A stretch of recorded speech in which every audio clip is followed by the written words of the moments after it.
Good morning dear students. इस class के तहत सभी विद्यार्थी ध्यान दें कि आप लोगों को जो भी टॉपिक भेजा जा रहा है या पढ़ाया जा रहा है, ठीक है, क्योंकि कई क्लास का एक साथ इंक्लूड होता है, इसलिए कई टॉपिक एक साथ भेजा जाता है। जब भी आप जिस टॉपिक को पढ़िए, जो आपके पास सेंड किया जाता है, आप उसको भेजिए, पढ़िए, अपने मन से आप पढ़ते हैं, आप एक टॉपिक को उठाइए और उस टॉपिक को पूरा कीजिए, ठीक है।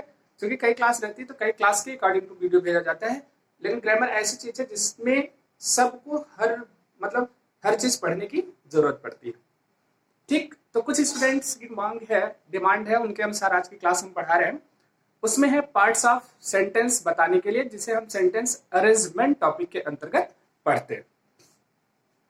अब कह दिया गया हम पढ़ा रहे हैं आपको सेंटेंस अरेंजमेंट, ठीक है। अब सेंटेंस कैसे अरेंजमेंट करना है हमको, ये आपको सीखने की जरूरत है। थोड़ा सा आप अपने को कंसंट्रेट करिए सबसे पहले कि अगर हम एक फॉर्मेट लिखते हैं और उस फॉर्मेट का नाम आपको देते हैं तो आप समझ जाएंगे कि हम सेंटेंस अरेंजमेंट कैसे करते हैं, ठीक। अब जैसे आपको पता है, मान लीजिए हमने टॉपिक लिया सेंटेंस, ठीक। सेंटेंस बेसिकली क्या होता है? A group of words which gives a sense and its complete meaning is called sentence, ठीक। और सेंटेंस के अंतर्गत बेसिकली सेंटेंस में इंक्लूड क्या होता है, जो उसके इंपॉर्टेंट कंपोनेंट होते हैं उसमें वर्ड होता है, वर्ड के साथ फ्रेज होता है और क्लॉज होता है। मतलब सेंटेंस की तरह क्या होता है, फ्रेज एंड क्लॉज होता है। तो सब में डिफरेंस होता है। तो फ्रेज और क्लॉज की डेफिनेशन हम आपको फ्रेज एंड क्लॉज टॉपिक के तहत बताएंगे। अब यहां आपको पता है सेंटेंस की बेसिकली दो पार्ट होते हैं, जैसे आपको बताया गया है।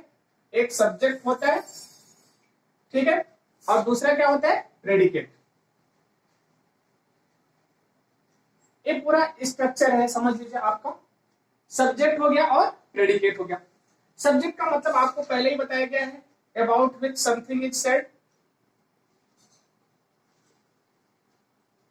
About which something is said is called subject of the sentence, ठीक है। और यहां पर प्रेडिकेट में हम कहते हैं which is said about subject, which is said about subject is called predicate. उसे हम क्या कहते हैं, प्रेडिकेट ऑफ द सेंटेंस कहते हैं। जो भी चीज हम सब्जेक्ट के बारे में कहते हैं वो सब्जेक्ट का क्या होता है, हमारा प्रेडिकेट होता है। जैसे मान लीजिए हमने कहा, यहां पर हमने लिखा बॉय और यहां पर लिखा प्लेज, ध्यान दीजिए।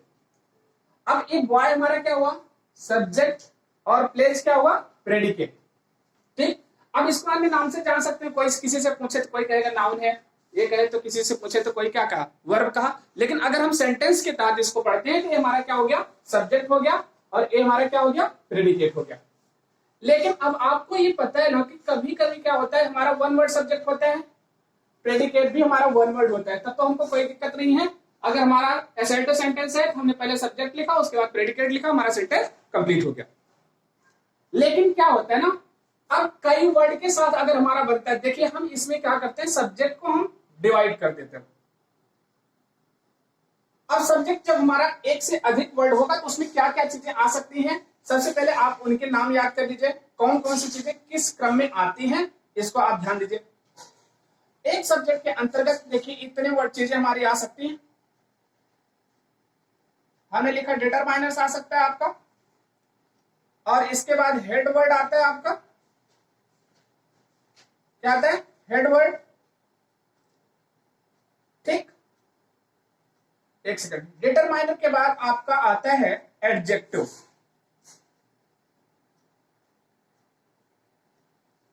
डिटरमाइनर के बाद आपका एडजेक्टिव आता है, एडजेक्टिव के बाद आपका हेड वर्ड आता है, हेड वर्ड के बाद आपका एडजेक्टिवल फ्रेज आता है। ये आपके टॉपिक है। मतलब किसी भी सेंटेंस में इतनी चीजें उसके सब्जेक्ट के रूप में यूज की जा सकती हैं। डिटरमाइनर, डिटरमाइनर के साथ adjective, head word, adjectival phrase. Clear हो गया? अब देखिए क्या होता है ना, ये तो दोनों टॉपिक हमारा है डिटरमाइनर और एडजेक्टिव, इन दोनों टॉपिक को मिला करके हम क्वालिफायर कहते हैं। क्या कहते हैं? क्वालिफायर। और ये जो क्वालिफायर वर्ड होता है ना, क्वालिफाइंग वर्ड क्या होता है? एडजेक्टिव होता है। क्वालिफाइंग वर्ड क्या होता है? एडजेक्टिव। जैसे बॉय लिखा ना, यहां पर हमने स्ट्रांग बॉय लिख दिया, अब बॉय को क्वालिफाई कर लिया, लेकिन ये यहां पर क्वालिफायर है। अगर अकेले सब लिखा गया क्या है? क्वालिफायर। लेकिन कहा गया स्ट्रांग के पहले हमने लिख दिया ए और लगा दिया, क्या लिख दिया? आई स्ट्रांग बॉय। ध्यान दीजिए, अब ए क्या हो गया आपका? एक क्वालिफायर दो चीजों में डिवाइड हो गया, एक एडजेक्टिव हो गया, दूसरा क्या हो गया? डिटरमाइनर हो गया। अगर दोनों को साथ में बोलेंगे तो क्वालिफायर बोलेंगे, लेकिन दोनों को अलग अलग बोलेंगे तो एक हमारा एडजेक्टिव कहलाएगा, दूसरा हमारा क्या कहलाएगा? डिटरमाइनर कहलाएगा। लेकिन ये जो बॉय है ना, ये मेन शब्द है और ये आपका क्या है? Head word. अब समझ लीजिए, हेड वर्ड के अंतर्गत दो चीजें आती है। हेड वर्ड या तो नाउन होगा या प्रोनाउन होगा। ध्यान दीजिए, हेड वर्ड या तो नाउन होगा या प्रोनाउन होगा। लेकिन अगर प्रोनाउन होगा तो प्रोनाउन के साथ हम एडजेक्टिव और डिटरमाइनर का प्रयोग नहीं करेंगे, प्रोनाउन हमारा अकेले होगा। लेकिन अगर नाउन होगा तो नाउन के साथ हम इन चीजों का प्रयोग कर सकते हैं। ये चीज हो गया। और क्या होता है हेड वर्ड के अंतर्गत? देखिए इतनी चीजें और आ सकती है हमारी, जैसे इट आती है, देयर आता है। क्या आती? इट एंड देयर। इसके बाद देखिए यहीं पर इन्फिनिटिव का भी प्रयोग कर सकते हैं और जेरंड का भी प्रयोग कर सकते हैं। इसका मतलब क्या हो गया? हेड वर्ड के रूप में हम इट, देयर, इन्फिनिटिव और जेरंड का भी प्रयोग कर सकते हैं। इट, देयर आपको पता है ये इंट्रोडक्टिव वर्ड है, इन्फिनिटिव और जेरंड ये दोनों आपके वर्बल नाउन है। अब थोड़ा सा आपको हर चीज याद करने की जरूरत पड़ेगी, तभी आप सेंटेंस को अरेंजमेंट कर सकते हैं। अब वर्बल नाउन हो गया, तो अब इसका मतलब क्या हो गया? कभी हो सकता है सेंटेंस का हेड वर्ड केवल इट हो या देयर हो या इन्फिनिटिव हो या जेरंड हो, ये तो आपको पता हो गया। जब केवल ए लगे होंगे तो इनकी जरूरत हमको नहीं पड़ेगी। क्लियर हो गया? तो हम क्या किए? हमने सब्जेक्ट को देखा, सब्जेक्ट को हमने मतलब क्या किया? विभाजित किया, और सब्जेक्ट विभाजित करने के बाद हमारे डिटरमाइनर आया, एडजेक्टिव आया, हेड वर्ड आया, और अब हम जिस जिक्र किसका करते हैं? Adjectival phrase. देखिए एडजेक्टिवल फ्रेज क्या होता है जानते हैं? कहा जाता है a group of words, a group of words which gives a sense but not its complete meaning is called phrase, and the phrase which qualify the noun is called adjectival phrase। उसे हम adjectival phrase कहते हैं। Clear हो गया? अब जैसे लिखा गया ए स्ट्रांग बॉय, अब यहीं पे एक चीज और जोड़ दिए, हमने लिखा क्या? Of my class. अब देखिए ऑफ माई क्लास लिखा गया, और ये जो ऑफ माई क्लास आया ये क्या हो गया आपका? यही फ्रेज बन गया। क्योंकि देखिए ग्रुप ऑफ वर्ड है, सेंस दे रहा है लेकिन पूरा अर्थ नहीं दे रहा है, इसलिए सेंटेंस नहीं है क्या? फ्रेज। और इसमें कोई वर्ब और सब्जेक्ट नहीं है, नहीं तो क्लास हो जाता, इसलिए क्या हो गया? आपका फ्रेज है।